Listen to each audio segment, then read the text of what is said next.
Mark White this week, gents. Unbelievable. Founder, chairman and manager of Dorking Wanderers. Some story, innit? Some story. Just getting the boys together. Yeah. Where do you see us going? 10, 15 years? To the very top. To the top. Yeah, what, you're not. It's got a lot of parallels to us, really. Like, group of reprobates, Not really have an not idea, what not knowing what we're doing. talentless. Oh, Talentless. sorry. Fit for yourself, you fucker. Yeah, we're definitely parallel. But We went down to Dorking, didn't we? To the ground. To the ground they've built from the ground up. The club they've built from the ground up. And but yeah, good footings, ain't you? yeah, He's just had his hair done. a solid foundation. Yeah. He's just had his hair done as well. Another Oh yeah, we good should foundation. mention that, shouldn't we? Because he was a bit conscious of it, wasn't Yeah, I hope that's coming in strong, Mark. he? Yeah. So, Should we get him in? let's get him in. But from step Fuck knows. 15, Step plenty. yeah, step Plenty of 15, steps. yeah, To the conference. more steps than Eiffel Tower. We'll just go with that, eh? To the conference. To the conference and holding Beyond. their own. Hopefully beyond, yeah. Well, let's hear how it all started and how it's going. Mr. Mark White. I hate Sam.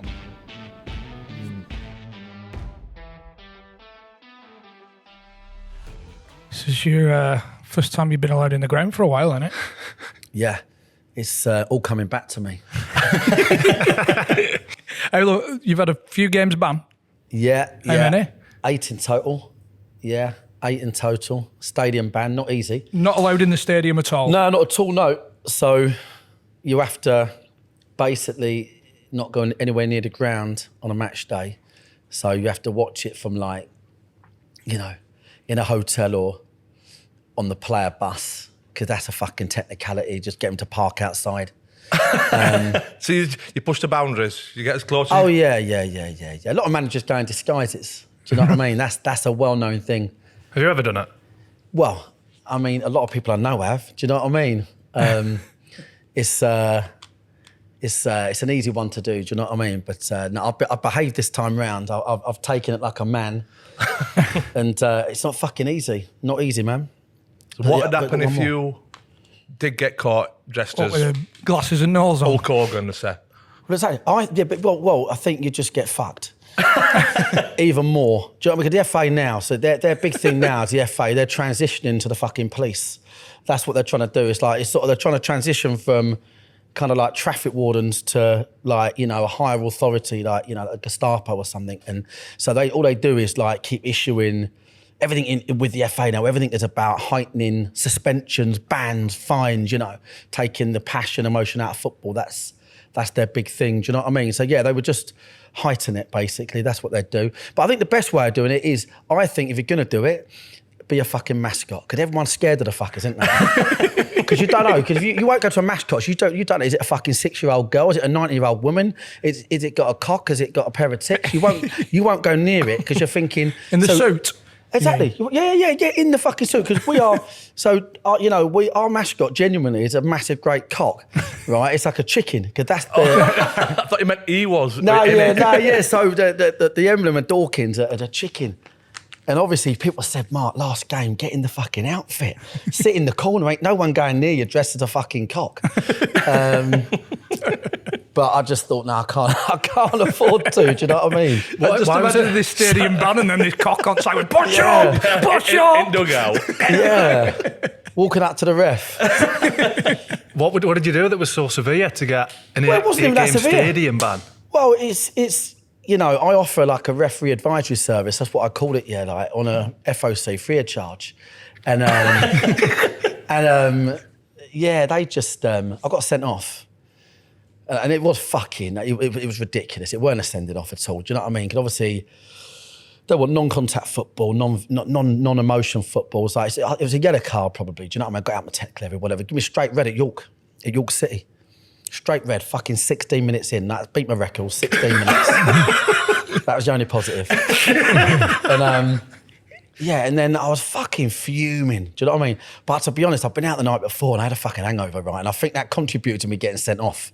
And Yeah, and then I thought, right, I'll go quietly. So I stayed out the fucking way, and I was with my mates because we was all going to go out in York again that night. And then I was getting in the taxi outside the ground, and I saw the 4 officials come out of the fucking ground, and out the corner of my fucking eye, like a sight hound like that. And I thought, you fuckers. So that was me over there with them. Made a beeline. Yeah, 8 games later. That's how it is. You still sat on coach. Yeah, mate. You know. Is that your record, 8? It's my record, yeah. It's my record. Congratulations. Yeah. Mitrovic got 2 for pushing the referee. He got 2 games. He did. I mean, fucking, that's, you know, so you'd imagine I've literally fucking knifed him to get 8, but it wasn't like that. I've seen that. I've seen the video of you speaking to one before the game, and you're basically saying that he was shit the last time he refed you, but you give him a good mark. Do you is that your part of the crack for you, just getting there before the game? It's actually a backward passion. My thing with the officials is actually, I'm not a dick. I'm actually not a dick with it. In my head, there's some fucking logic. The sport is fucked, officiating. It's fucked. And we come from the lowest level of park football. And now, if you started where we did, you'd have to play 4 seasons before you even got a ref, because there ain't none. There ain't no referees. There's a massive shortage. And half the battle is that all the fucking good ones, all the old school ones are good ones. There ain't about no more. And all the old school ones are good ones will tell you all the new ones are wankers. They'll say, listen, they're arrogant, they won't talk to you, they change the laws every day of the week. Do you know what I mean? So, you know, I'm always just trying to, trying to speak out really the whole time. But if someone's had a bad game against us, I'll definitely let them know. And I do their scores for that reason.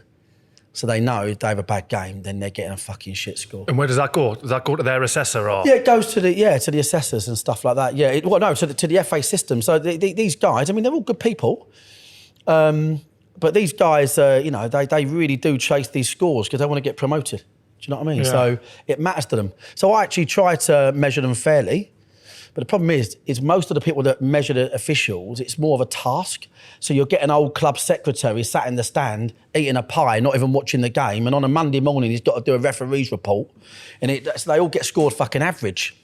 Do you know what I mean? So I always encourage the managers that I know and speak to, I always say, look, you should do the referee's reports, because then the ones that need help and support, they can get it. Do you know what I'm saying? So that's why. So really, you're just trying to help them? Yeah, 100%. That's why I called an advisory service. Yeah. I'm just trying to. You were shit last game. Oh, Yeah. Thanks, That's how it is. I'm going into this game with lots of confidence. Yeah, but the thing is, right, is that it's lost its way a lot. It's lost its way an awful lot. Do you know what I mean? And a lot of the old senior footballers, managers know that. And it's just trying to you're trying to bring back a bit of personality as well. Do you know what I mean? I remember a referee we used to fucking call him Freddie Boswell. I remember out of fucking bread. He had the barnet out of bread. They used to push the little thing down the road, yeah. And I remember in the Parks League, do you know what I mean? One of my players he's gone fucking, he literally said, fucking come here. He got him over there, he got him out there and he went, fuck off, give him a yellow card. And my player said to him, he goes, fucking hell, ref, you've been drinking. He stunk a drink. And he goes, so what have I fucking have? Right? But the thing is, you miss that sort of shit. And there were the referees that had a bit of personality. You have a bit back, but also you respected them a lot more. Do you know what I mean? They put their hand up. That was the big one. Made a bad decision. They'd say, yeah, do you know what? You're right on that one. Let's get on with it. You're fucking left back shit. I've had a howler. Get on with the game. And I'm always like, no problem, mate. That's fine. Are you fine with that? Yeah, but now you'll get 4 officials wired up like Domino pizza drivers, right? And if you said, I've just seen him assault my fucking missus, he'd go, no, he didn't. No, he didn't. And if he did, I'll tell you why he done it. It's just this massive us and them. You don't really get this ownership thing anymore. Just to look at the backstory. Yeah. For those who don't know, obviously your owner, chairman, manager, Dorking Wanderers. Yeah. From the very beginning, incredible story. Unbelievable. If you could just take us back and tell us about the very start. Yeah, well, it was me and my mates were going to watch Premier League team, Wimbledon, mainly. A few of my mates played there and that, and then we just said, nah, sod that sort of thing, we'll just start a side. So we just literally started a park side, put a fiver in, got a local pub to give us a kit. It was just a social thing, like akin to Sunday mornings, do you know what I mean? So rented a pitch on a field near here, 50 quid off the council. Had to whack the nets up, do you know what I mean? Drag them across we had fuck all. We had nothing. And even the name of the club, like, he was doing the form. He was doing the form when we said we'd do it. He's printed off, he found a league. He said, I found a league we can play in Crawley and District League. It's like fucking, I'm talking, this was like fucking tent fight in this league. It was like every week, right? And he goes, yeah, we're going to be in Division 5. He goes, I've looked at it, filled in the form, Division 5 of a park league. It's the fucking lowest level. And he shouted up the stairs like, what are we going to call it? I said, we'll just call it Dorking Summit. Do you know what I mean? And he shouted up, well, Wanderers, that? I goes, yeah, that'd do. And that was how the name was. And then it was just a case of literally, you know, back in the day when people would go out Friday and Saturday nights, you know what I mean? But back in the day, didn't they? Do you know what I mean? You go out Friday, Saturday nights, so you'd be picking up players, you know, from all over the place. Saturday morning, going to the game, back to the pub Saturday. That's where it started. Back then, did you have a vision of where you wanted to go, or was it just a case of you're fed up of watching Premier League football, you want to get the lads together and have a bit of crack? Yeah, or was honestly, there some kind of thing where we go, come on, let's have a good go at this? Nah, not like literally. It was just getting mates together. Yeah, for a mates, social thing. Mate, stop travelling around, stop spending as much money like you do, and it was just a mates thing. That was it. Like literally no.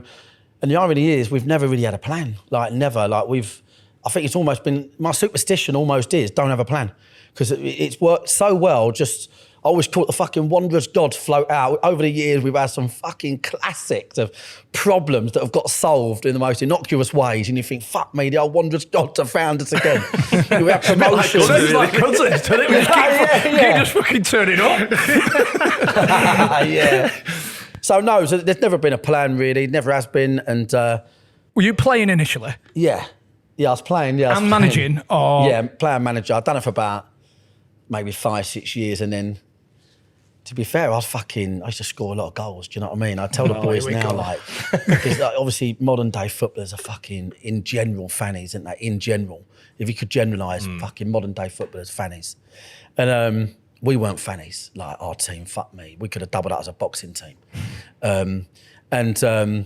yeah, after 5-6 years, when you sort of start saying to your mate, listen, you need to do that better, and he goes, hold on a minute, you're fucking, I'm better than you. That's when you know it's time to start managing, do you know what I mean? So at which point then, when are you starting to think, hold on a minute, we're doing all right, this could go a bit further than just having a bit of crack? Yeah, honestly, 5-6 years in, really, like we just... How many promotions in that you had 5? some promotions that first... Yeah, we had successive ones. Like, yeah, maybe we had 3 in 5 years, 3 in 4 years, and for about 5 or 6 years, you literally just went from sort of in part football from the bottom to the top of part football, which was still part football, and then all of a sudden it was right. Oh, the next level you've got to put a. Honestly, this is people think you make it up. There was a level where you go right. Okay, to get promoted, you've got to put a rope round your pitch. That was it, rope, and then the next promotion would be you need a rope. And you need one path of hard construction. And that's how it's been over the years, right? And then fast forward, you know, down the line, you need floodlights, you need a stand for this many people, that many people. With the promotions, you're constantly, you know, behind yourself with facilities. And even to this day, last time we got promoted, which was only, 18 months ago, we had to build a new away end, and it's just been constant, a lot of work. What was the first couple of years when you did go up? Because obviously the first season, these lads that have come in have done a job for you, but then the higher you go, you've got to have the conversation with them like, we're going to have to start getting better players in. Have you just had to, was that the first bit of management where you thought this is more than just a bit of fun, isn't it? Getting rid of your mates or saying, oh, you're not playing. Yeah, it's a really good point. But the irony is that the culture of the club, like the success of it was the tightness of a bunch of friends. So the irony was that what it taught me as a manager was the continuity of keeping people together was far bigger than signing new players all the time. So over the years, like, our model's always been, even now, we'll always keep, with every promotion, we'll only ever add in 2-3 players, and we'll always keep the core playing together. But yeah, obviously there was that point where through the years, your mate's like, he's not as good anymore, but they all loved the club, so eventually they would have wanted the club to go on. Do you know what I mean? So it weren't a problem. And in terms of coaching and even managing, was it just a case of learning on the job? Yeah. Any coaching badges before that? No, I'm just football mad. You know, I'm just like you boys probably, where my fucking nan would get me a Christmas card saying football crazy, you know what I mean? You know what I mean? Yeah, still now, bless her. She's 114. Yeah, I'm football mad, do you know what I mean, my whole life. So, you know, I was working in the city, I was in leadership positions and stuff like that, do you know what I mean? And so I kind of combined that with being a football mad and just sort of working it out as I went along, really. Have you found that when you've come into football, it's still about managing people? Yeah, 100%. Oh, mate, I could fucking write a book on this. Do you know what I mean? You know, this thing, all these people, these badges and fucking all of that, and you put them under pressure in a football match, or, you know, if you've got beaten on a Saturday and you've got to get the team ready for a Tuesday, there ain't a fucking book for that. And all the best managers are the ones that the players loved or respected or both. Do you know what I mean? So, yeah, it's all about managing people, really, for me, to a degree. And obviously, as you get higher, you surround yourself with people that add a bit of value, you know, so you need the analysts now, do you know what I mean? Because everyone's playing different formations and modern formations. So you need different things, but overarchingly, the people bit, I think, is the make or break of it all, you know? Have you got all your badges now? I ain't got fuck all. And do you know what? I got told, and I think this is true, I got told that to be in the EFL, you have to have a badge to be a manager. Yeah. Right? So people keep saying, Mark, you know if you get promoted, you ain't got a badge. I will start a nationwide campaign to tell the EFL to get to fuck if I'm getting a badge. What are you talking about? I need something to be something. Do you know what I mean? Not like a fucking bus driver. I appreciate that. You need to be able to drive a bus. Do you know what I'm saying? Right? No one's safety at fucking risk, yeah? Like, just let me fucking be the manager. So... Yeah, I've not got the badge. Have you never thought about getting them or? Nah, I can't even stand the people that run the courses. Yeah, but what if you get promoted again, though? Like, you've done all this work, you've got to this point. Yeah, I'm gonna get the laws changed. I'm gonna get the rules changed. It's a fucking stupid. I don't understand why you need one. What's the logic and why you'd need a badge? It's ridiculous and all fucking shit. You know, like I don't know, what is it, level 1? Like level 1's literally like crossing the fucking road. Do you know what I mean? So it's like, it's not for me. Listen, I mean, I respect anyone that does badges and stuff like that and want to better themselves. I truly do. But I back myself and I don't need a fucking badge to back myself. Within that circle, they must be looking at you and scratching their fucking heads. Like, How'd you do it? like you said, all the pretentiousness within the coaching world, any of that, and they've ticking all the boxes, they've got the badges, and you're just rocking up and just doing it. I've got good people around me now, I'll say that, do you know what I mean? And but even with those great people around you, you know what I mean? You teach them that fucking bit of common sense or that, you know, decision making and the little leadership things that you just ain't gonna get in a million years unless you've been there, done it, do you know? And I quite enjoy sitting down with other managers that have done it 20 years, whether it's an ex-Prem manager or a Park manager, because they all have the successful ones all have the same things that they rely upon. Does that make sense? So, yeah, no, not for me, the badges, mate. I'm going to have to talk to, I think it's Rick Parry, the top of the EFL, get that kibosh. Just sit down with him. It's supposed to be about equality, isn't it? I mean, it's and all that these days. Is it equality and all these things? Do you know what I mean? So, you know, my level playing field is that I couldn't give a fuck about their badges. I'd do it my way.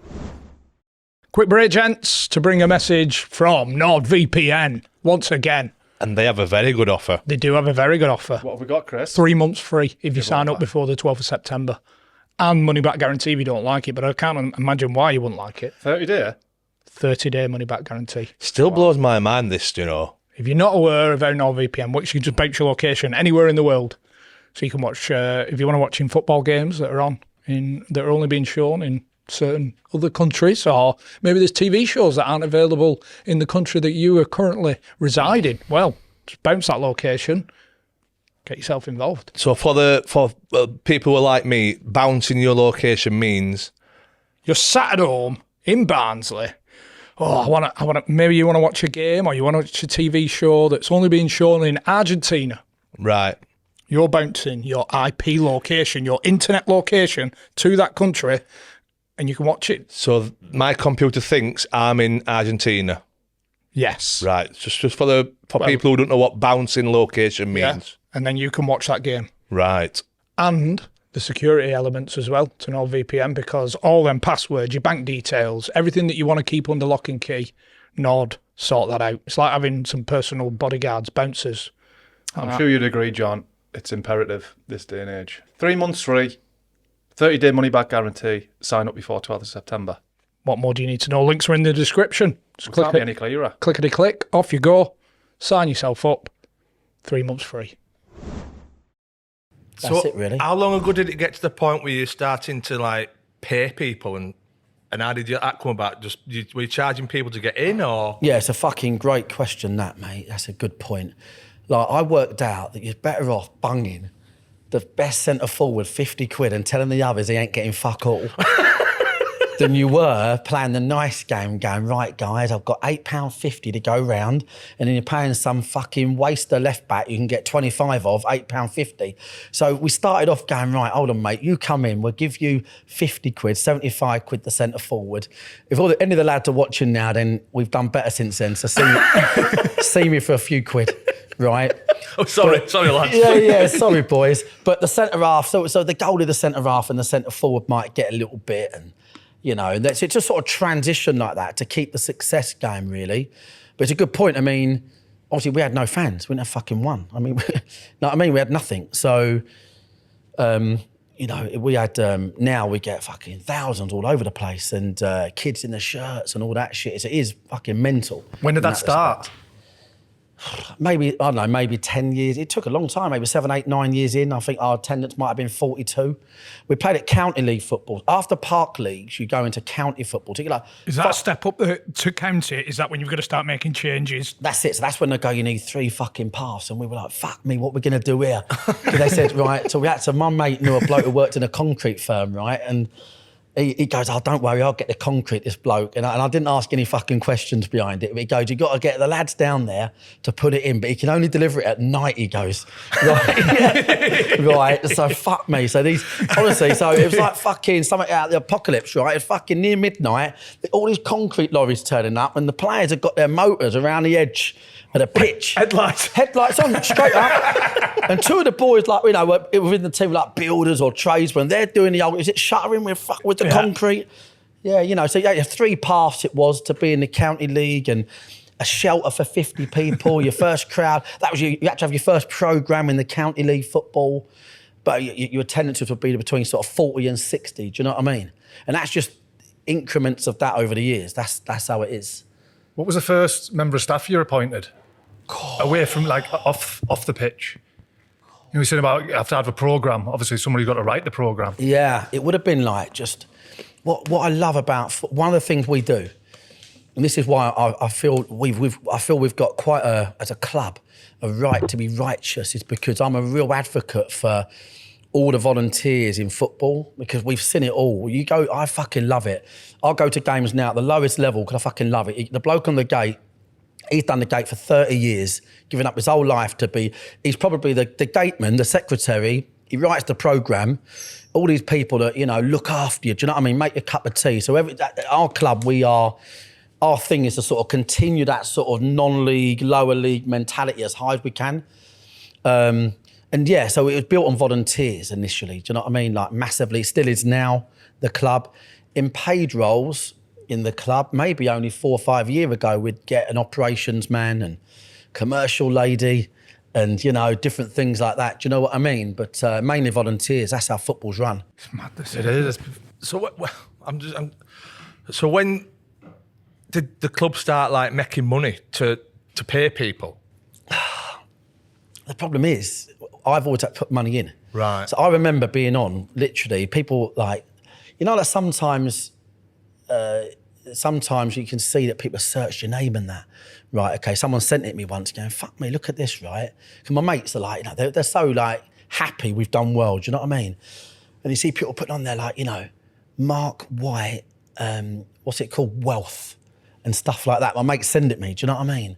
And I'm thinking, like, all I've done is grass. So I remember working in the city, and if I was earning fucking 35 grand, it would just be a case of going, right, literally, right, mortgage, you know, like fucking food, right, I've got 80 quid to go to the club. Football club. Right, that's it. And then over the years, it's just been, you know, subsets of that. And because we've had to keep building the ground for all the success, you're constantly chasing your tail, do you know what I mean? So It's hard. Do you know what I mean? So have you been personally getting sponsors in at that level? Yeah. You know, getting whoever local plumbers in, or So we kind of become, you know, a product of the story locally, and now further afield. So, I mean, currently we've got over 70, 80 local sponsors, partners, but back then it was the bloke would go with the rope.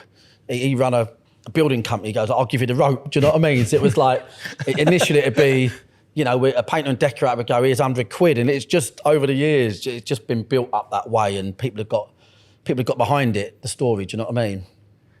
It's taking it back to what I suppose football was always the centre of the community, and it was going to the football was a community event. And now, like you said, people get disillusioned with it. But you've kind of brought that back from the very beginning again. Yeah, exactly. And like we've got a YouTube thing. People know about it, and you know, one of the things we love doing is just trying to say, like, it's fucking still the real world out there, right? That's what it's all about. And because it's easy for us to forget, do you know what I mean? But it's a TV sport to a lot of kids. That's what it is. It's a fucking Chelsea are playing Man U again, and it's just in what competition, in what year? It's fucking it's almost white noise, really. Do you know what I mean? And so yeah, like it's we try to keep things real. Do you know what I mean? With how we do everything. That's the thing. In terms of the YouTube, was that your idea, or did somebody come to you and say, no, we want to document we was lucky. This guy, Rich Phippen and bunch of amateur, he just came to us and said, look, do you mind if my mate said, you lot are good value for money. Do you mind if I come and record you?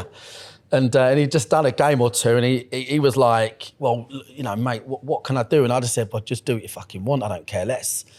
So he just wired us up in that, and he was in the changing rooms. I think because, well, you know, our winning mentality is fucking something else. Do you know what I mean? Like, you'll gouge out the fucking centre-back's eyeballs if he fucks up. That's the mentality. Like, it's the fucking hard school. And he was like, fucking hell, what's going on here? And people always go with that stuff. Fuck me. You know, do you not play up to that? I'm thinking, mate, if you saw what we cut out of that, mate, fucking hell. We have to cut out the real shit. You know, that's the stuff you can show. But that is what real football's about. And that's why we've won so many neutral people that go, oh, thank fuck for that. Thank fuck. Because they don't know what to say these days. I can't, you know, it's almost like you need a memo sent through your door to know what you can and can't fucking say. Like, genuinely, if you're of an era, you're like, well, fuck me, last year I could say that and it didn't offend anybody. This year, if I say that, I'm going to be banned on social media or someone, right? And people love the fact that there's still a fucking real world out there. Do you know what I mean? But it's still growing the brand, isn't it? Because, like I said, there's 80,000 on YouTube. I know that, the bunch of amateurs. But it's all good for you, isn't it? Yeah, mate. Yeah, everywhere we go, people fucking love it. They just go, I fucking love it, mate. Well, that's why they love it, because it's real. Yeah. And like you said, the disconnect with BT and Sky and the way that they talk about football. And then I've watched a few of the videos, and it's just like, back to reality. This is how it is, because, you know, even at football clubs behind even League One, I mean, when you close them doors, generally people are ripping the shit out of each other, aren't they? This is exactly it. They really are. Exactly that. It's only what's going on anyway, if that makes sense. A lot of places, but a lot of fans of clubs don't get to see anything. A lot of the clubs are badly run. In our league, we've had teams like Oldham and, you know, that have had bad owners, and we've seen Macclesfield did and Chesterfield did, and they just have all these fans. You get all these fans for decades, if you like, that are just disillusioned and hate the club that they love and all that stuff. And so we get that connection, if you like, that they get to make with it is what they like. Do you know what I mean? And our job is to keep it real, and we give the tactics away. We fucking, do you know what I mean? They do. It's fucking. I remember saying to the bloke who beating the plough, so the manager said when he turned up, I said, no, good luck today, mate. I said, I'll send you another video if you want before the start. Do you know what I mean? Just have a bit of fun with it. But we just do it, get on with it. Do you think that's put a bigger target on your back, all the YouTube stuff for some of the teams coming down, even just some of the lads coming, I'll be on camera this week, I best put a performance in. Yeah, do you know, even the lads fucking like it. That's the irony. There's so many opposition players at the end go, oh, mate, like, fucking always watch what you lot do. They love it. A lot of players want to play here. It's just this consistent theme of people having access to things being done in a real way. That seems to be what people like. But yeah, it's obviously different. Yeah. I think the first clip that I saw was the fella coming for your jeans. Yeah. You got your missus's jeans on. Yeah, I love all that shit. Did you get a lot of it? I fucking love it. I mean, honestly, I'm happy to have a stand-up fucking 1v1 cuss-off. What does he say? You know what I mean? I had a fucking bloke at Dartford, I fucking remember this fucking bloke, and he stood behind me and he kept fucking on going, look at your jacket, mate, £2,000, you know what I mean? And then you just turned around and said to the bloke, fuck me, mate, I wouldn't even wash my motor with your jacket. You know, all his mates started going, hey, you fucking, you know what I mean? Like, and, you know, but that could we come from the park leagues. Like, we used to, we're fighting behind bushes, we're fucking, you know, like it's, you know, so you don't take shit. That's how it is. We've had fucking fights with spectators. You know, back in the day, I mean, I got fucking suspended for poking a spectator in the eye, took his glasses off and fucking poked him in the eye. He took his glasses off first? Yeah, took his glasses off. I was a gentleman. And, Took his glasses off, put an eye patch on. Yeah, but I don't like fucking wimps, do you know what I mean? Or fucking cow. You know, all these people who go football and you know, when they stand on the terraces and go to the goal of the player, this, that and the other, I'd fucking love it if they could jump over and legally thump them, do you know what I mean? Because that's how it should be, all these fucking weak people. So when we first got to the leagues where you had the 40s, 60s, this is right, yeah, like attendances, I'll be in the dugout. I never had a dugout. So I'll be in the dugout and of course there's no fucking security. So you'll have a bloke that stand there. And in this particular case, you know, he'd be like, you fucking shit, you lot. And it went on for fucking about 48 minutes, whatever it might be, do you know what I mean? Then they scored, and then he said something else, do you know what I mean? So I thought, right, where we've come from, mate, fuck you, do you know what I'm saying? So, yeah. It's, Did you land one on him? No, it's poked me in the eye. Yeah, no, I thought it's not too violent. It's more of a short and sharp movement. He'll survive. But he'll know just to keep his mouth shut. Shut your fucking mouth, mate. You're fucking, you know what I mean? Like, I just think when I see, you know what I mean? So people have got a lot to say, ain't they? But, and I don't agree with that. You've got a lot to say, then I wouldn't start trouble with fucking anybody. Do you know what I mean? I fucking love everybody, but all these people with a lot to say, I just think, well, come on then, you fucking wanker. Do you know which managers you can wind up? Do you get involved in that game? Nah, not really. Nah. Is that a respect thing or? I've had a few, because we've had a few clubs that have not respected us. And he won't mind me saying it. John Still, I've had two run-ins with a couple of managers. And because our thing over the years has always been, I always say to the lads, right, fucking, we're Dorking Wanderers, right? And whenever we get promoted, I'll say, we piss around our territory. We fucking let people know, no matter what we have to do, even if we have to take a ban for 6 games. So the whole of the league talk about it, so they know when they fucking play us for the next 9 months, this is not a fucking team to take liberties with, do you know what I mean? And John Steele, remember John Steele, but what a fucking amazing football man, by the way, do you know what I mean? With a massive tear out of him, mate. He's done something, so I literally just sprayed him with fucking water up and down. John, bless it, he went fucking mental. Bless it, he was stood there, I got fucking straight red.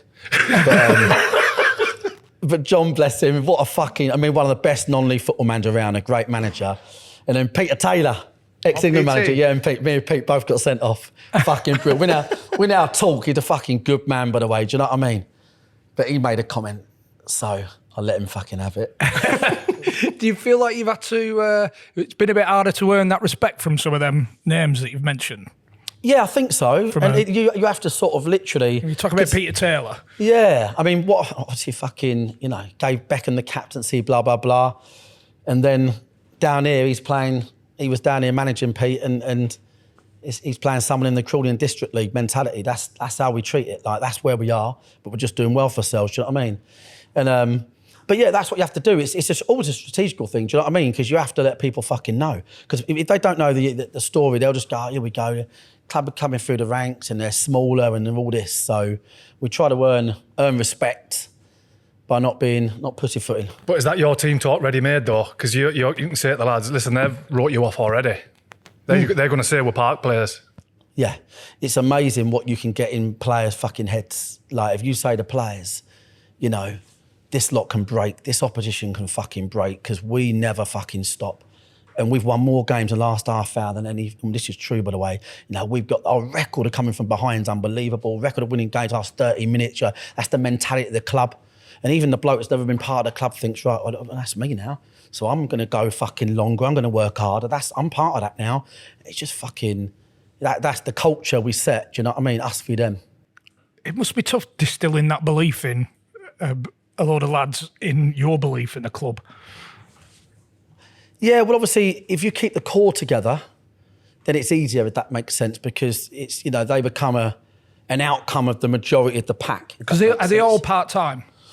No, we've got a few full-time now, and a few of our boys have come from the full-time game now. So Barry Fuller's our captain. He's lifted 3 trophies at Wembley. Tony Craig, ex-Millwall captain, championship appearances, and Tony's here thinking, fucking hell, do you know what I mean? But, yeah, they get it. They love it. Do you know what I mean? Have you never had that imposter syndrome of you getting these lads in that have walked out on Wembley now and you're managing them?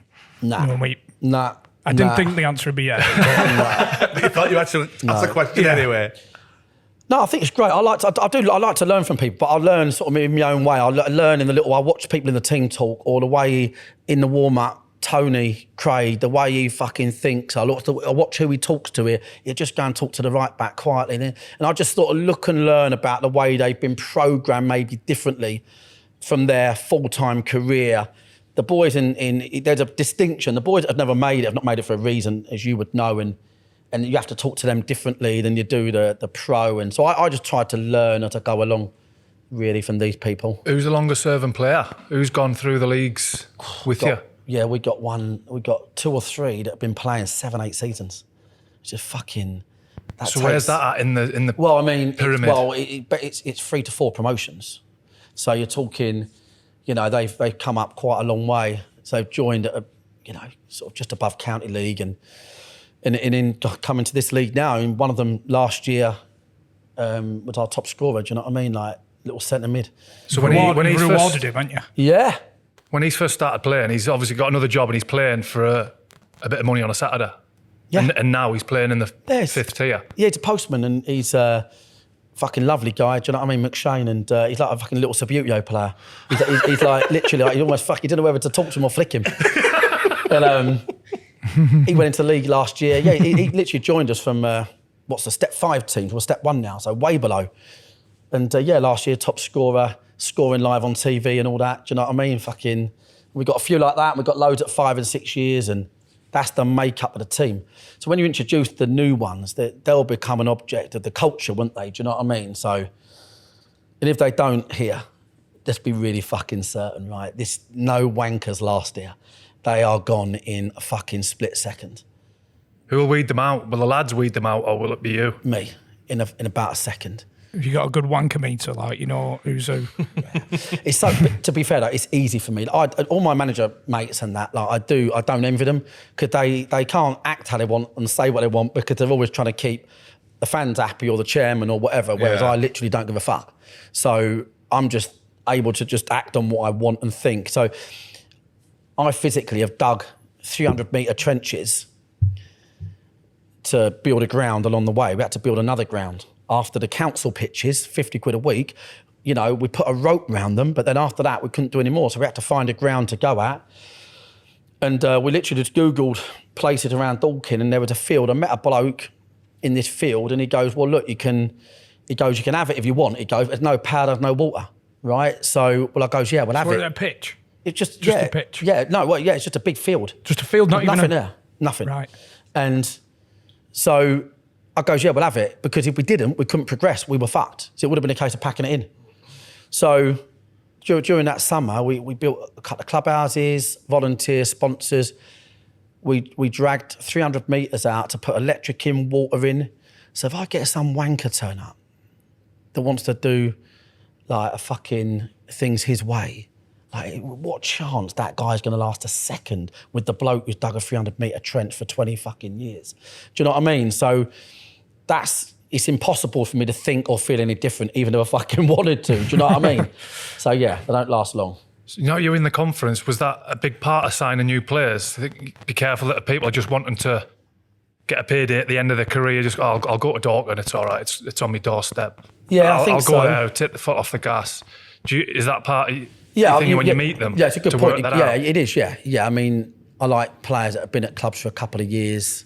You can tell, can't you, in general, if they've been somewhere you can tell if they've shown kind of loyalty and stuff like that. Obviously, some people make mistakes and have to go out on loans and stuff, but yeah.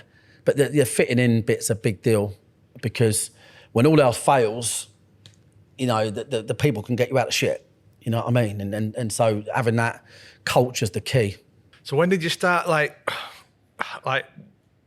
scouting networks? and Your stuff? mind's blown in it by it all. Like when did you like start scouting networks and that all that sort of shit? And how? I know, honestly. Like, so I used to go and we got to a level where I thought, yeah, we need to watch teams because I need to understand how they play to beat them.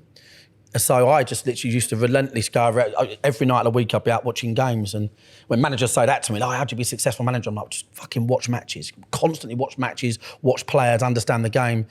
So I'd go around and watch games non-stop, and then all of a sudden you get an email from someone going, oh, you know, I can help out. And so just slowly built up like some volunteers and stuff over the years.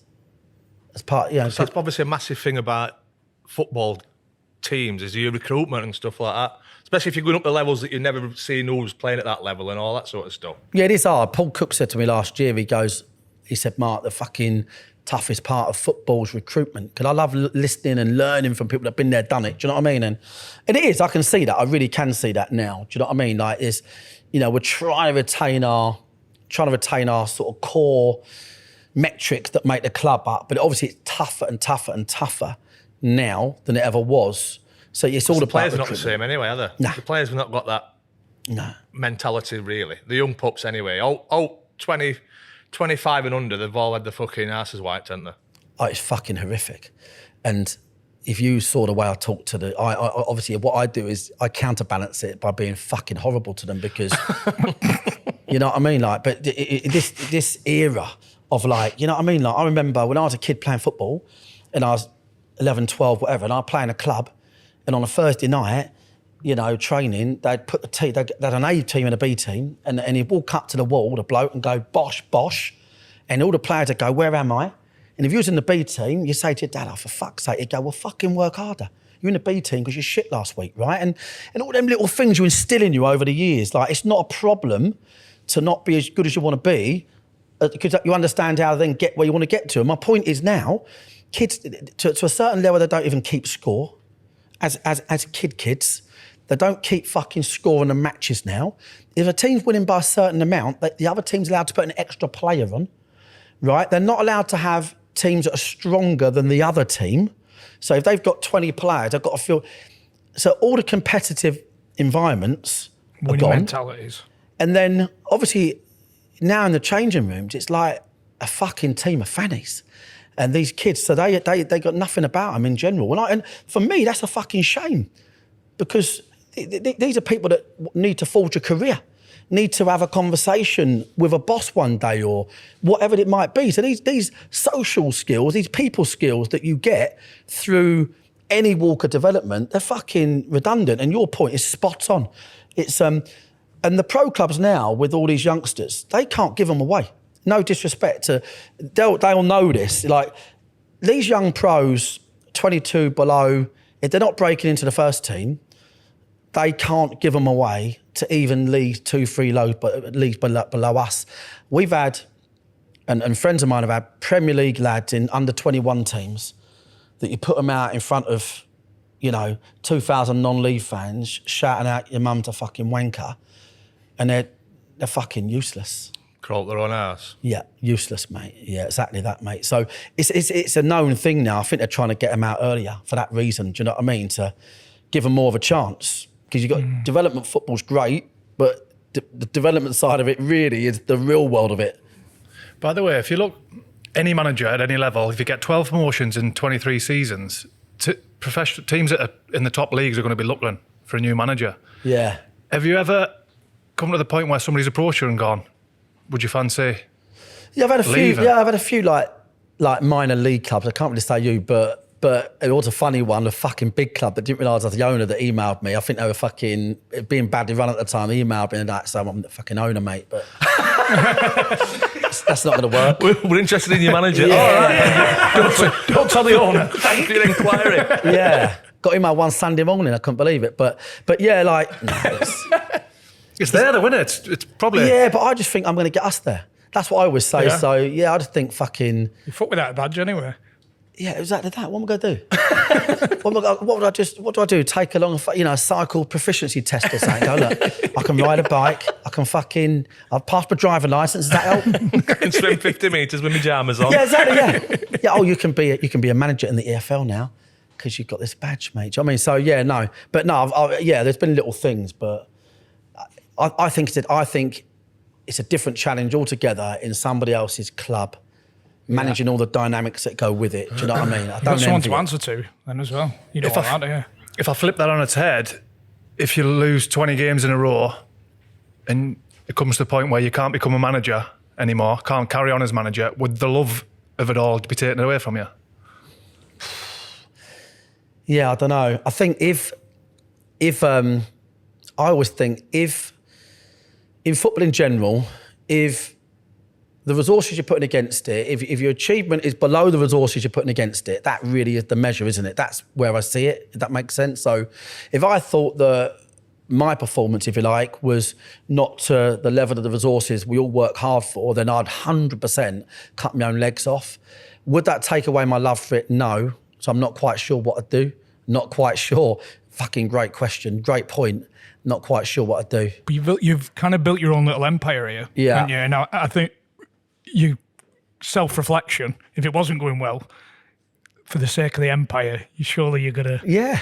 Yeah, no, I'd have look to. I'm the biggest supporter of the club, so I would have to, there'd be no question that's what I'd do. Then I'd just turn into Barry Fry. Do you know what I mean? Then I'll be in the changing room, stood next to the manager going, you lose one fucking game, you're gone. I'm back in. Yeah. I'm back. Do you know what I mean? It is what it is. But that's the thing, really, managing just to, the whole shebang. Last year, we had a fucking bad spell last year, I'll be honest. I didn't tell anyone I was worried about getting relegated, but I was fucking worried because Give yourself a written warning. I didn't fucking sleep. Yeah, basically, yeah. I've emailed myself a first formal warning. But no, to be fair, we had a nightmare. The striker done his ACL, the winger had already done his ACL. We'd just been promoted. We didn't bother signing anyone because we got promoted off the back of a COVID season with a 2-week pre-season in a full-time league. Everything that could have gone against us did. And I thought, well, we'll just consolidate. And fucking after Christmas, we plunged. Where were you at Christmas? We was like kind of lower mid, and then we went, I'm talking, one outside of relegation zone for fucking what felt like months. And we was in everyone, tall kids and big coach, jovial, winning every game. We were getting sucked into it, and we was under the fucking cosh. So, and people obviously online are start going, no, Mark, fucking, this is it. He's got as far as he can. Do you know what I mean? And I remember thinking, no, he fucking ain't, mate. Don't worry about that. No chance. I ain't going fucking nowhere. Yeah, 300-foot trench I've dug at this place. Yeah. But the thing is, I remember literally just sat in interviews. It's unique, but I'm just saying it because it is not showing off about it, so to speak, but just, as an example, we watch interviews and I'll just say, if people don't back me, fuck off. Because that's how I feel about it. I don't give a fuck. Because ultimately, if you've come from Division 5 part football, devoted your life to the cause, if some wanker after you lose 2-0 and had a man sent off says, maybe it's your time, I think, mate, if you can't be there for the fucking shit times, don't be there for the good times. Do you know what I mean? Because obviously we've inherited so many people through the trajectory. Do you know what I mean? So, yeah, my thing always is, sting your rook. I had a famous time once, actually, fucking brilliant this was. I'm an emotional manager, which is what you want, innit? You fucking want that. And we were playing Slough, and we was fucking shit, mate. Do you know what I mean? And they scored from 3 long throws, I think. My mates were running Slough at the time. There was a fucking storm. And the biggest storm ever with 5 minutes to go, right? And it's 5-2 we're losing or something, 5-3. And all of our crowd just left.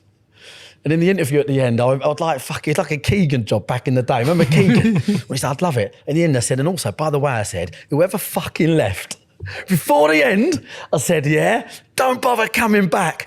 Right, that's me, yeah. At the end, right, I meant it, right? It was fucking funny, mate. I was getting emails apologising, right? I'm sorry for going. I had a bloke email going, look, I'm really sorry, but I had to pick my wife up from the town.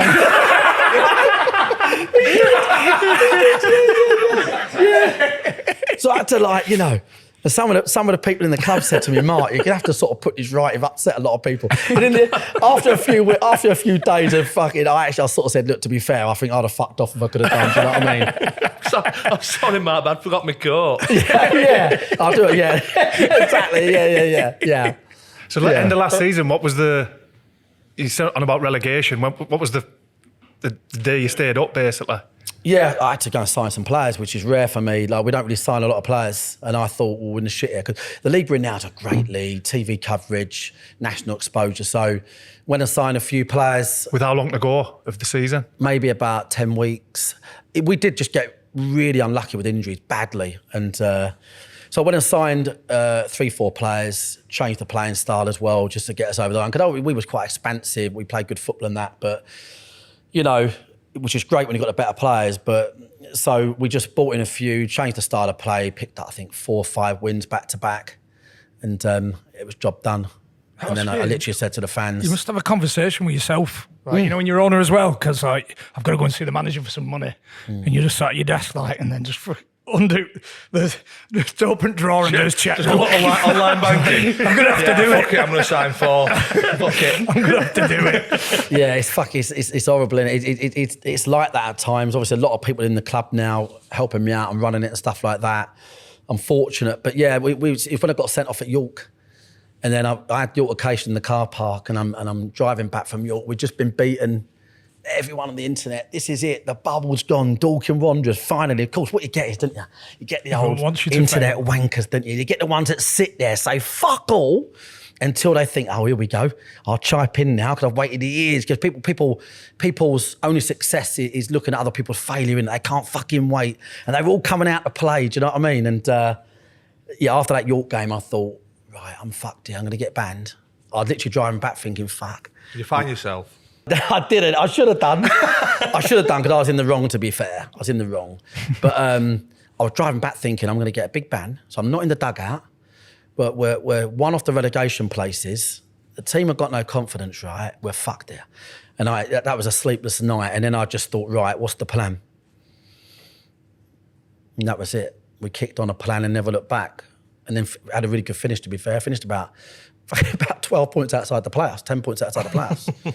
But at one point you were thinking, I thought we're in free fall. Yeah, I thought so. Yeah, I thought we was in trouble.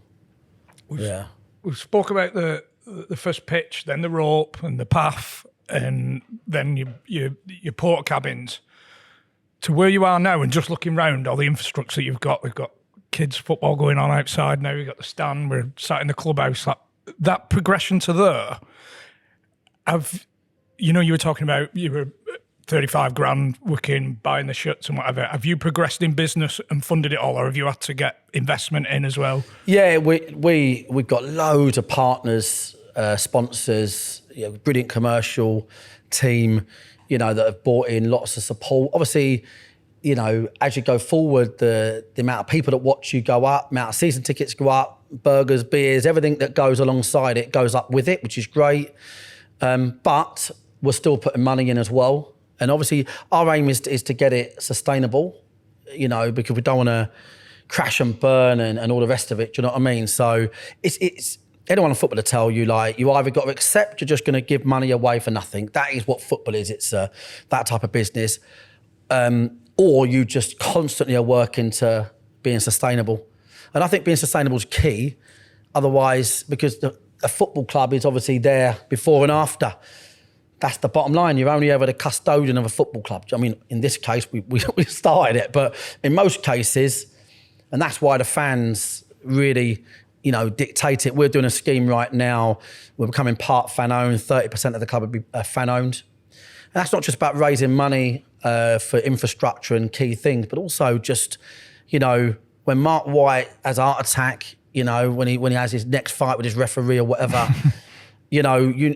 having core people on board in the community, followers, supporters of the club, just really help it go forward. And if you look at these clubs like in our league, Southend, and, you know, no matter what's going on, Oldham had it recently, the fans are in the streets going, well, hold on a minute, my granddad took me there as a kid. This is our fucking club. So I want to make sure our club is protected in the same way. And a legacy, I suppose, from Yeah. what you've wanted Massively, from the yeah. beginning. Yeah, well, it's exactly that, yeah. And hopefully whoever keeps it going just retains all the values. And there ain't that fucking many. Can you remember, like, what level are the proper contracts? You know, like lads have got proper contracts. Yeah, honestly, mate, What do you think of them? Like, obviously, because when you get a contract, there's loads of paperwork, isn't there? Yeah, What are you thinking? Fuck, what's bollocks this? Or, yeah. I mean, it's only last year the FA still fucked up the contracts, but yeah, I mean, maybe 5, 6, 7 years in, like the bloke on £100, technically you put him on a contract and all of that. So obviously now everybody's contracted. But yeah, I guess 8, 9 years in, maybe the first bloke was on one. Probably only about 5 years ago that more than 7 was on one, do you know what I mean? People going about when you're playing, especially that when you're on the pitch, you just forget about everything. That's your enjoyment. Is it the same for you? When you're on the training pitch with the players, Yeah. and then 90 minutes on a Saturday, is that the time when you feel like you can enjoy it? Yeah, I'd And the trade other bit- everything for that bit. Yeah. Yeah, that's the bit I fucking love. That's the bit I love, yeah, being with the players and that. It's a big deal, isn't it? Do you know what I mean? And, you know, I always say to the boys, like, changing rooms are great, and do you know what I mean? Because especially when you manage players for years, you see them all. You see the bloke whose missus has got him under the thumb. You see the bloke who's got fucking relationship issues. You see it all, don't you? Do you know what I mean? And, you know, I always say to these boys, fucking, like, you're a long time retired in football, mate, and you boys know, do you know what I mean? So, Has it been tough learning how to delegate? not really, because I want to win. So if I think something is best for you, you'll have it. There's no vanity with me. I do the leading because I think I'm fucking best at it. If someone's better than me at anything, then they'll do it. That's how it is. But if I back myself, then I'll do it. If I back myself and I'm no good at it, then you'll do it. I'm quite good with that sort of stuff. It looks like I'm the kind of control freak, if you like, a fucking owner. But really, all those titles are just because I started it, if that makes sense. Yeah. So you have You've to be had the to go through founder. all them roles. I'm the largest shareholder, if you like, all these things, because, yeah, I've had to do it. and gradually these things will, you know, remove themselves. And, you know, we've got so many great people around us now. There'll be a different chairman at some point. And do you know what I mean? These things are all going to happen. Do you do the coaching? Pardon? Do you do the coaching? No, I don't know. We've got a head coach now. We've actually got literally a team of 6 coaches in between goalie coach, tactical coach, all these things. Got a head coach. I still, you know, I make sure I'm the sort of conduit between the analysts that look at the other teams, understanding how we're going to play, what we're going to take to market, and then working with the head coach to take it to market. So I'm involved in all of it, but I then let them do all of the rest of it, and I just sort of fill the gaps in with the people stuff and making decisions, do you know what I mean, on, you know, who's playing, who isn't. What about an hour and a half before kick-off? Is that when you come in, you take the meeting, tell Yeah. the team, give Yeah. the motivational talk? That's all me, like all me. That's my fucking, I want everyone to come into my place for the day, do you know what I mean, and what we're going to achieve. And yeah, this day and age now, as you know, the tactics are done, the plan's done, they've looked at it at training, so then it's just getting into their heads, just trying to isolate where they are, do you know what I mean, on the day. Someone might have had a bad game Saturday, or some players, you know, it's like they had a great game Saturday, but they're fucking complacent, do you know what I mean? And they're the ones you're fucking tougher with than the next bloke, do you know what I mean? So what if I've been playing well and I have a stinker, you have a pop at me and I have a fucking pop back? How's that Monday morning? You get poked in the eye. You know what I mean? I'm one of your best players, but I've got you can fuck off, you. Yeah, I just think, I mean, we might have a minor punch up, but no, it would be a scuffle, like a couple of punches, get separated. But Are you all right with me next training session? yeah, 100%. Because the thing is, you know, if someone proves me fucking wrong or right, I think that's one of the big things I do is I will fucking put my hand up big time. At Scunthorpe last year, we was fucking 2-0 up at half time, fucking perfect. The fans are protesting against the club, another club that had troubles. They're fucking booing. I'm going, fucking perfect, lads. I fucking told you, get them on their back. They're trying to throw golf balls on the fucking pitch, 2-0 up. Gone in, I said, right, here we go, lads, bosh. Second half, they've scored one going towards their fan, fucking erupts. I've gone, right, make a change, made a change. I'm sitting there, right, do this, do that. And I'm fucking on a pad, right? So we'll change formation as well, fucking blah, blah, blah. And I've made the sub. I'm going, right, oh, fucking there, I can't work it out. He's doing this, he's doing that, right? Bosh 2-2, right? As I'm trying to work out what the fuck I've done. and then next bit, I go to Dino, the assistant, I go, oh, fucking hell, I'm trying to do a 5-4-2. I've got too many fucking players, right? Straight up, this makes me look fucking shit, but I don't care. But the point is, after the game, I'll say to the players, yeah, look, boys, that's down to me. So I'll be the first to put my hand up because I want them to fucking be comfortable with taking responsibility, accountability. Do you know what I mean? So that's the sort of environment, like, I'll be the first. I'll own meta fucking problems. If I say, look, I shouldn't have done this or done that, bosh, hand up every game, every half time, whatever. And I'll go, by the way, you fucking this and you that, because that's how it works here. So if we do get an issue, we'll work out who's fucking right and we'll all agree on it. Do you know what I mean? Probably. So, someone asked why you always hammer Bobby Joe Taylor. What? Yeah, I fucking love Bobby. I think you get them people. I hammer him probably because he likes a bit of banter. So we fucking love Give that. it back. Oh yeah, no, you can't. He won't banter me. No. He's talking. He is fucking like park football compared to me with banter. But no, what I'm saying is like he's a good lad, so we can have a bit of fun. Do you know what I mean? Yeah. B is a really super talented player that just because some people learn more when you have fun with things, don't they, than they do if you sit them down and put them in an anxious position. And Bob's one of those people. He's a fucking brilliant player. Prone to the odd bad situation happening, do you know what I mean? But he's also just a fucking laugh, mate. He's a good boy. But yeah, so the fans love him and they always go, fucking Bobby ain't playing, do you know what I mean? If he ain't playing, do you know what I mean? And I said, well, you fucking sign him. You take him. That's the best way. I'll give you a scenario. I'll tell you what, we'll chuck promotion in for spice it up. You're in the Football League. Yeah. I've got a mate at FA, he's done your dodgy badge as well, so you can carry on. Pay for that. Or, we'll give you a split decision. You have to give up the management and just be the chairman, or you have to give up the chairman and just be the manager. I just did the management, yeah. Yeah, 100%, yeah, hands down, yeah. I love managing. I think I can manage any fucking level, easy. You have to give up the ownership. Well, I'd have to give up the management then. I'd have to be the, because obviously otherwise the club could go tits up. Yeah. And the club and what it's built is more important than me. So yeah, that's where that one would be. What do you think the key is to being a good manager? Honestly, just working hard, watching matches, but most of all, only falling down on what you think, because too many managers, you've got to surround yourself with people that you take on board opinions, but you make your mind up. That's what I always say to people, like, you cannot ever, every single game of football I manage, I always think, right, the team I've picked, if we lose, will I have any regrets afterwards? Do you know what I mean? That's my theory. So if sometimes I think, right, they've got a fucking nippy right winger, I'm going to play a slow left back, right? So I might think to myself, right, am I prepared to lose the game on that decision? No.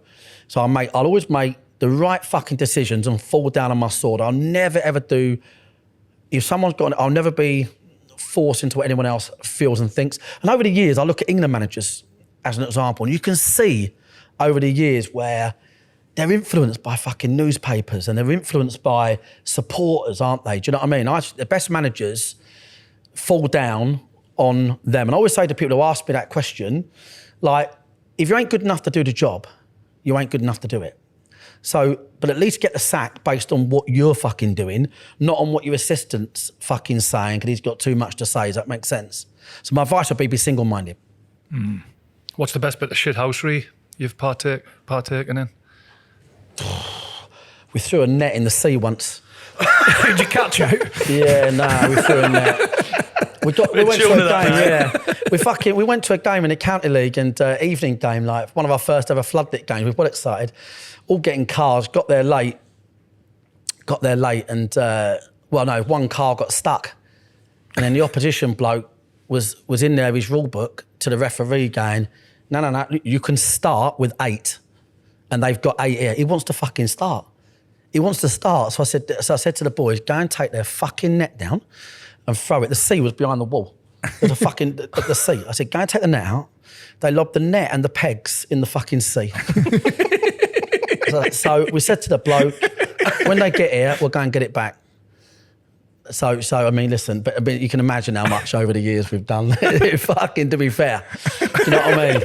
So... And also, the poor bastard went to go and see for it. Yeah. Searching for pegs. Yeah, no, it's sort of like, this sort of shoreline thing. But yeah, obviously, we have it week in, week out, really, in terms of... But we're not... Personally, we love football people, all the rest of it, do you know what I mean? So we're pretty decent. We don't take the piss out of really other clubs or people, not really. We don't like players that fall over. Don't like that shit. Which club have you got the most respect for within the league at the minute? The league we're in at the moment. That you feel have got kind of the same ethoses and the same beliefs as you? Yeah, it's hard really. We've got a great relationship with Oldham. It's just a few Oldham fans, where's that relationship come from? It's weird. Well, I'll tell you what it was. So they was fucked. They was in free fall. The only Premier League team, found a Premier League team, club, first one ever to get relegated outside the Football League, Oldham. Terrible owner, 2,000 crowds. And then Frank comes in, local businessman, and fucking good guy, rescues the club. Off his fucking tits, Frank, I love him, right? And basically rescues them, and we're their first game that he's in charge. And he is like a carnival. He's got a brass band marching from the fucking town. He had someone singing the national anthem before the game. It's live on TV, this game, right, yeah? And I'm stood there, and the whole community have come back to Oldham for this day. Beautiful sunshine, the whole community were there. And Frank's on the pitch reading a speech on a bit of A4 paper. and I would like to say thanks to Dorking. Wanderers? And he's reading the speech, and then they're singing that, then the band's going again. And it was just and I just loved the fact, because it was just this real connection momentarily. This big animal that used to be a club back in the day, this like connection with like what football means to so many people.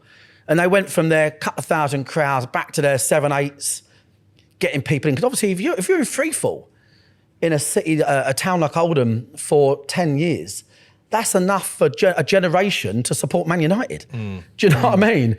So we got a brilliant affiliation to the point where I went up to one of their end of season things with their boys and with David Undr, the manager, and we have a laugh, and us and their fans had a bit of a crack, do you know what I mean? So, it's just good seeing the whole community thing going on there. And they're a rival, really, aren't they? But that's your love for football coming through there, isn't it? Yeah. That they've come back and a good man in charge. Honestly, people in the crowd going, oh, Mark, I was coming here with my granddad and now I bring my grandson, and that is what football's all about. That is what it's all about. That's what I love. I think as an Oldham fan, got in touch, didn't he? Did you get a drink in or something for everybody in the bar? Yeah, well, here, any team that gets anywhere near selling out their way end, we take money to the local pubs. That's just what we do, to say, well, you know what I mean? Like, so we done it, our last game, Southend, we done it. Do you know what I mean? So we'll drop down 600-700 quid around 3 pubs, and the supporters have a beer on us. That's our, we come around our house, then, that's how it works. But that's quality, though. Yeah. When's the next home game? I might fetch you last time for a couple of days. I was thinking if I live local and I've had a red and white scarf, I've had a blue and green one. Exactly. Who's playing this week? You've got Saturday, Tuesday at home. Fuck it, we're going down Dorking, love. Yeah, exactly. But then Frank done the same, so we go up there, Frank Oldham, he looks after our fans now. To be fair, we had Wrexham last year, and we went down to Wrexham, and whoever they are, the owners, the managers, whatever it might be, the club, they put on a load of stuff for our fans and reciprocated it, and the fucking fans love it. Football's about the fans. That's what it's about the people behind it. Do you know what I mean? Without it, it's screwed. And that's what's annoying about the modern game now, with the officiating and the referee and the laws of the game are fucking horrific. And I've got a big thing whereby, like, I'm convinced, well, I'm not convinced, it is the case that governance in football, they think it's their game and they're fucking the game up. You know, and I've spoken to people at the top of the game at meetings, you can imagine, I always like to provide my feedback service. And I'm like, you know, they've changed the fucking handball law maybe 3 times in 6 years. Last year, you can stand in front of a ball, a free kick. For years, it's a straight yellow. Oh, now we're going to change that. Whether it's a penalty, last man, fucking second to last man, they've changed that 4 times in 6 years. Bit of ref last year. Someone went round the keeper brought him down, give him a yellow card. Should have been a red. End of the game, the ref said to me, he goes, honestly, in the moment, I applied what the rule was last year, not what it is this year. And they can't leave the fucking laws alone. And then they wonder why they can't get officials at the lowest level. You know what I mean? Because the laws they're creating are for like the elite levels and elite players that aren't transferable to the lowest level. Do you know what I mean? So, yeah, so I don't know. I've gone off on a fucking tangent. What did you even fucking say? What was it? So this is a bit of a strange question to ask, really. But do you want to get promoted again? Yeah. Do you know, like, obviously you've got your plastic pitch out here. You'd have to rip that up and put a Yeah. grass pitch down, which financially would probably be. Do you need another stand? Yeah, we'd have to do more stands. The pitch would have to become like a hybrid. You're allowed hybrids in the Football League now. Right. Which is good. I think it's annoying because I've got to say that people say they should be allowed these pitches in League One, League Two, but the current ones are shit. They're not good. They're not great pitches. So yeah, we want to get promoted and we'd have to do a lot of work. But I think if we could just get in the playoffs, get to a Wembley final, I'd love to fucking get sent off at Wembley. As a goal. Straight red. But maximise on the occasion, do you know what I mean? Like 89th minute, although with the time added on there, you'd have to fuck it, 119th minute. Would you wear a suit? Oh, fuck. No chance. Cap. 100%. It would be dressed the same way that how it's always been. Do you know what I mean? Like, no airs and graces. Do you know what I mean? We did get as many questions about your clobber as we Yeah. did about owning the club and managing the club. I'm a bit of an icon for shit clobber. Yeah. Yeah. Man, I don't think you'd be wearing the cap now. Now you've got the top done. Well, mate, I mean, I'm going to look like fucking Lazarus, like Jesus, mate, when this grows through. Because, you know, it's a well-known fact, I've had my barnet done because it was in the fucking departure lounge. And, you know, I was playing wing-backs, you know how it is. So, yeah, I've got it done. But the cap is the fucking... Trademark. That's the trademark. So it has to come back, the cap, but I can't do it at the moment. How much growth's in that then? When did you get it done? Fucking 4 or 5 days ago. Like, you know. She's looking well, isn't she? Oh, mate, honestly. It's coming mate. through already. Oh, mate, it's fine. It's unbelievable. It's like fucking like Mr. Potato Head. Do you remember when he fucking pressed the button? He's fucking like this. Do you know what I mean? But, yeah. No, to be fair, mate, I'm looking forward to it. I want to be fucking... We've got a player played for us, Dan Gallagher. Conor Gallagher's brother, actually. He played for us. And Dan Gallagher, he's beautiful. He's got his hair down to here. Puts in bunches. I want to fucking put it in bunches like this. Do you know what I mean? I want it to be that good. I said to the bloke, if I don't look like fucking Don King, the old boxing promoter, fucking grey hair, like Marge Simpson, I said, then I'm fucking coming back to get my dough back. Do you know what I mean? What was your favourite promotion? Well, only 2 really. We had one where we won 2 penalty shootouts in the playoffs. We finished on 115 points one year and didn't win the league. Both teams joint 115 points, 30 odd points to the next one. Last game of the season, got beat and we had to win 2 penalty shootouts. That was a good one because we were fucking terrible in both games, but we had a goalie that was on fucking fire. Unbeatable. You know, like a goalie, when a goalie's in form, they're the difference. And we had a goalie in it. And the irony was, he's a goalie, he's still with us now. And he's probably been here, to be fair, 8-9 years. He's our second choice at the moment. But yeah, he was just in penalty shootout. This guy is unbeatable. So he won 2 penalty shootouts. That was a good one. But the infamous one is literally the last one because during COVID, we were clearing the league, got called off. I think we would have won it comfortably. Big favourites, 8 points clear, mid-Jan, game in hand, flying, no one injured. Got called off, fucking fuming. Next season, we've got to do it again. load of injury issues again. Finished runners-up, went in the playoffs, got to the final, injuries galore. And we were literally, it was fucking packed. I think 4,000 in here. It was fucking busy. Like, you couldn't move. We had additional stands. We were 2-1 down with 6 seconds to play. That was what was on the clock. And the opposition, they're fucking whistling, fucking blow the whistle, right? He's not blown it, the only ref I've ever liked, right? And one of their fans has lobbed the flare on the pitch. You can sell it, all fucking flares, he's lobbed the flare on the pitch. Referee blows the whistle, stops the game, they're putting the flare out, and he's bolted this time on that to this day, and we're friends, us in this club, Ebbsfleet, we're good friends. And now they got promoted the year after. Yeah, so he added a bit of time on, and Barry Fuller's fucking just slung a ball in the box, headed down, and then Luke Moore, and I always say this as a metaphor, Luke Moore, who's been with us for fucking, I had a choice that day between playing a boy that had been with us like 6 months that's half decent, or playing someone that I know would run through brick walls, no offence to the other lad.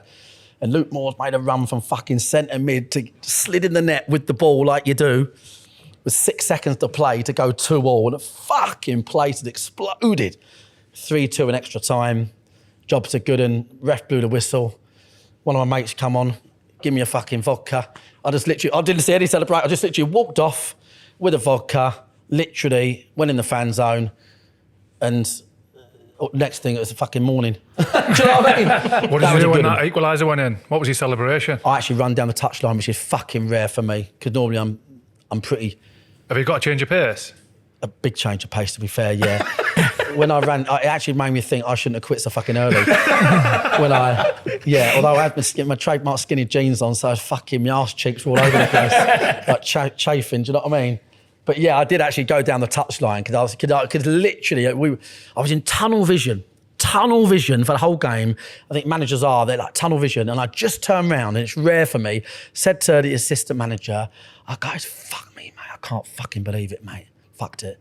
And it's rare for me to show any emotion during the game, because it was literally the rest like that, and Barry's chopped the ball in, and we got the equaliser. You're like, fucking hell, we're still in the game. So that's the most memorable. And for that day, the way I look at it is the amount of kids that day here. I remember my first game, fucking some shit 1-1 draw.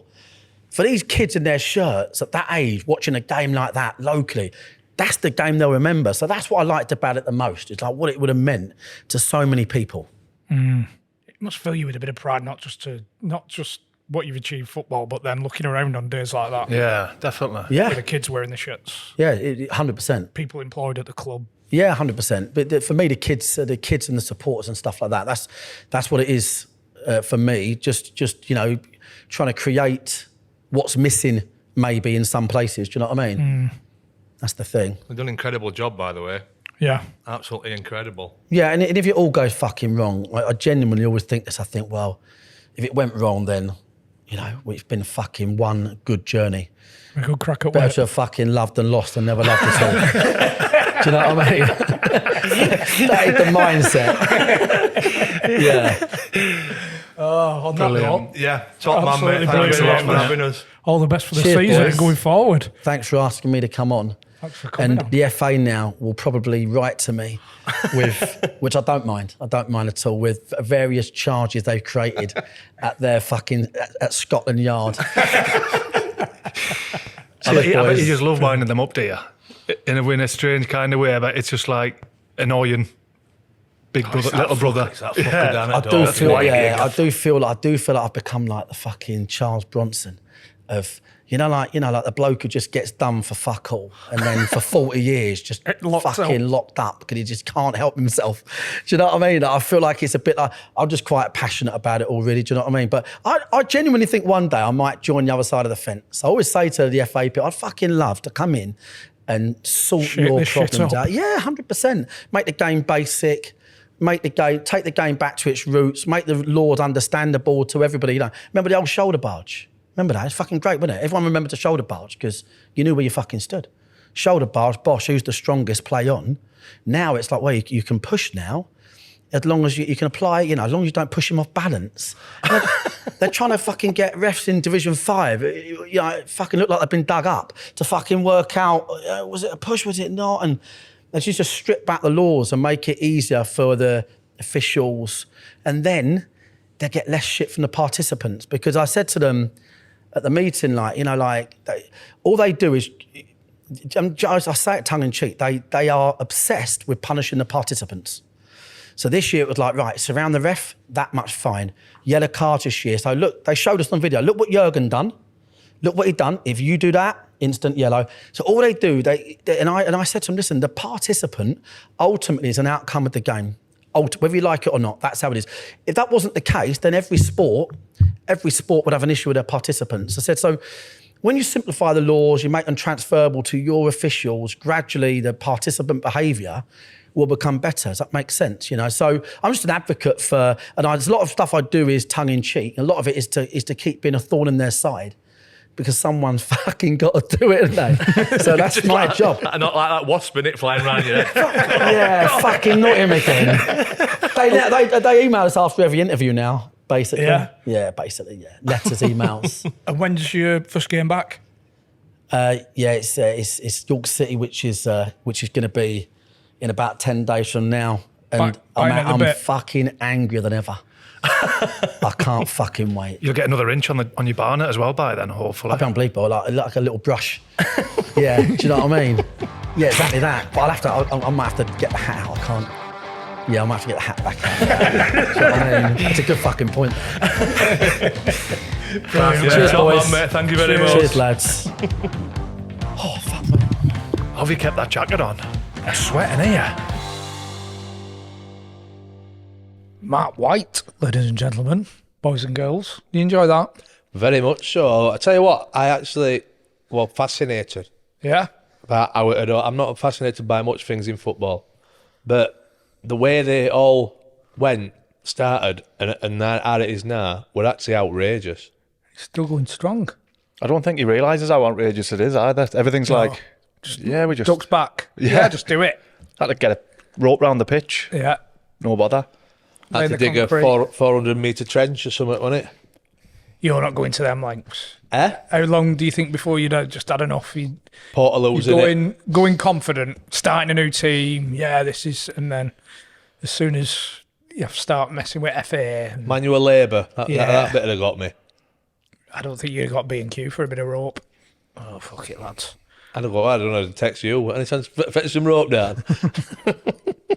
But no, incredible story. I mean, they didn't go off to the best start this year, have they? No. But he'll be, because he had an 8-game ban, it'll be up this weekend. just gone. Just gone. Yeah. Oldham, I think.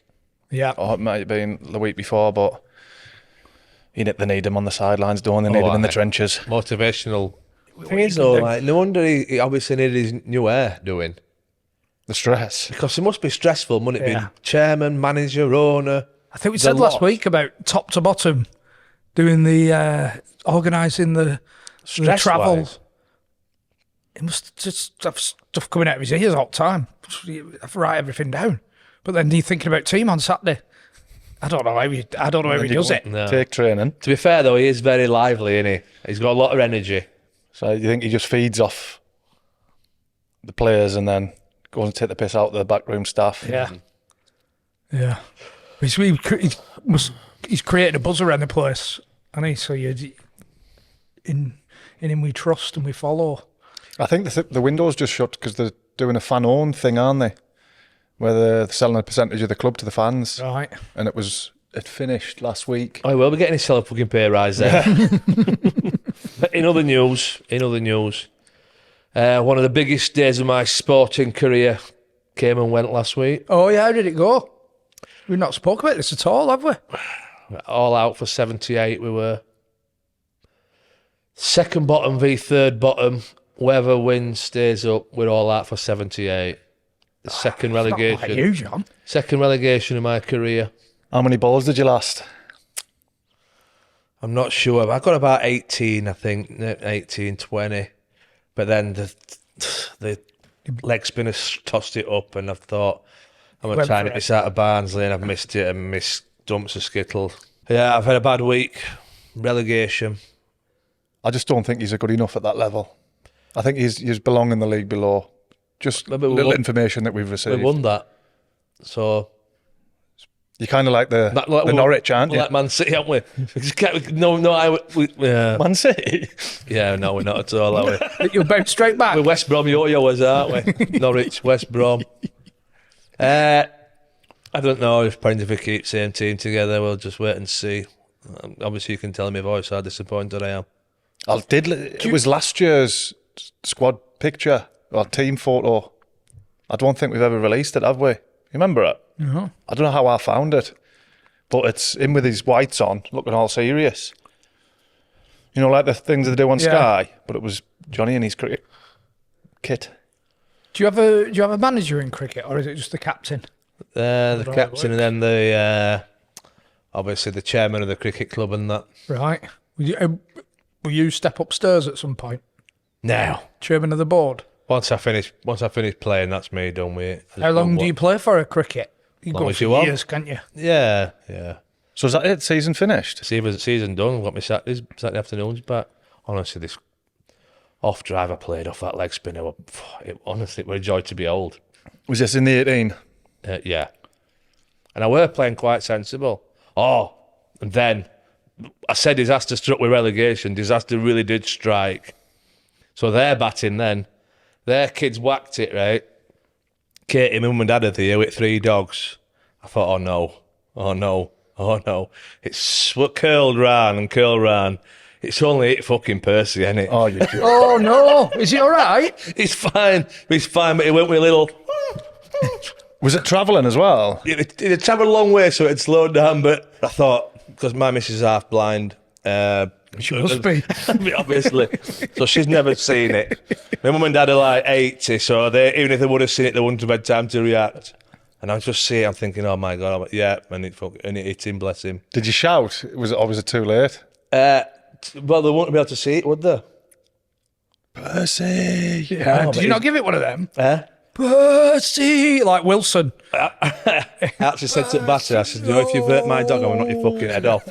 So you better hope my dog's all right when we get home. And then I just shouted that after him, gets in bar, he went, is dog all right, mate? Says, yeah, you're all right, you're safe. Dog's fine. Remember when our Otis got hit? Oh my God, don't bear thinking about that. We played at a charity thing and he came to watch and someone's hit it straight and it was travelling, wasn't it? And our Otis was coming to the bar for some sweets and he's walking behind the, what do you call Sight it? screen. Sight screen. And I've heard him play the shot, so I've looked and he's just travelling. And as he took one step past the sight screen, it bounced and just hit him flush on the shoulder. All right. I mean, he obviously started crying, but I was pleased he started crying because. But it was the timing. It got through the Literally. tiny little. The first step past the sight screen. So it's only got that little gap there. Like, oh my God. One of the greatest moments in my life. I was at Leeds Festival and I was going in, and at the side of the entrance they have 2 5-a-side football pitches, just like a couple of goals and people have a kick about like. And I remember we were walking in, a few of us, and the ball, somebody had a shot and it come over and one of the lads got it and he started doing a few kick-ups and everything and then kicked it over to me and I just went for I don't even think the Peter Kay Have it. was on them, but I just went for the welly, boosh, have it. And there was one girl, and I'm not joking, she must have been 2 pitch and a half away, right on the other side, walking. Beckham couldn't kick it that far. Walking on her own, no one else around her, with 2 pints in her hand. And I swear, it spun right round. You could see it slow motion. Whoosh, on back of her head, forward, down, 2 pints on the floor, just in the middle of nowhere. It was a perler. And just everybody were just up floor laughing. Hero status at Leeds Fest. Just like that. But they were like, there must have been 200-300 people all going in at the same time. Way! This poor lass up floor, 2 pints. Whoosh. Did you go and apologise? No, great. One of the greatest moments ever. Should have seen bed on it. football pitch and a half away. You Yeah. can't hit a fucking 9-iron that far, can you? Do you know how far away that is? I know. No, the five-a-side pitch. Yeah. Someone got in touch about your lack of microwave. The lack of a microwave has all but confirmed the bald one's status as a genuine oddball. Full stop. Is that it? That's it. That's all he's put full stop. Right. Genuine. With a full But stop. you were saying there were a few people agreeing that they didn't have In microwaves. the comments, they were like, I think it was one weirdo went, Nutrients. Yeah, nutrient. fuck I'll off. be honest, initially I was like, oh, it can't be good for you nuking your food. That was my initial why I didn't have a microwave. But then I actually looked into eventually the science in it, and it just vibrates. That's why it gets so hot. But so it doesn't do anything. It's healthier ordering a doner kebab anyway, isn't it? Just Yeah. when you can't be arsed. There's no point in saying about the nutrients and then Yeah. having 3 takeaways a week, is it? It's a bit contradictory. 3? Have you calmed down? But you could. It don't take much, does it? Put it in a pot and cook a few beans. Like, it only takes 5 minutes. 3 minutes in microwave. 2 minutes left of your day. So, like, obviously, we're going on to football a little bit. Jordan Henderson. Go on. Just hold your hands up, Jordan. Right, I've gone to Saudi Arabia, right? I'm 34, 35. I've gone to Saudi Arabia to get paid absolutely gastronomical amounts of money. How much amount of money? Gastronomical. What did I say? Gastronomical. Is that not the right word? Is it? Astronomical. What's gastronomical then? It's one of them things you get in your stomach to stop you eating. Gastronomical band. So just said, That's good as that. gastronomical. It's definitely not gastronomical. We're all with it. We're all Right, with it. you know what I mean, don't you? Yeah. Right, A lot of just, money. Just say, look, I'm just going for money. Just say that. And what's Yeah, he but said? He said Is the he opposite. just He said he's not gone for money. Well, I know he's lying. But he might not be, John. Oh, what's he gone for then? He might different, new challenge, new Exactly, different new fucking culture, challenge. new different culture, different Now, type of he's gone to get weighed in. style of football. He's gone to get weighed in. Just put your hands up. Say, him I'm and going to get Stevie weighed are in. big mates and try I'm not- something new. He might really want to push those. So Jordan thinks he's going to change Saudi Arabia, does he? I'm not saying he does, but he might. They're all not living in go for- Bahrain, aren't they? Are they?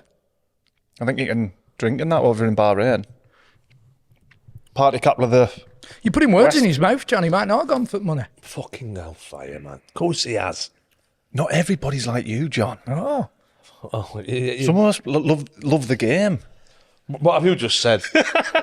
You've just been looking at results from last night and you went, oh, imagine playing at Darlington away on a Tuesday night. Couldn't think of anything worse. Couldn't. That's nothing to do with money. So if somebody offered you 20 grand a week, you'd go and play at Darlington away on a Tuesday night? Or you wouldn't? Would you?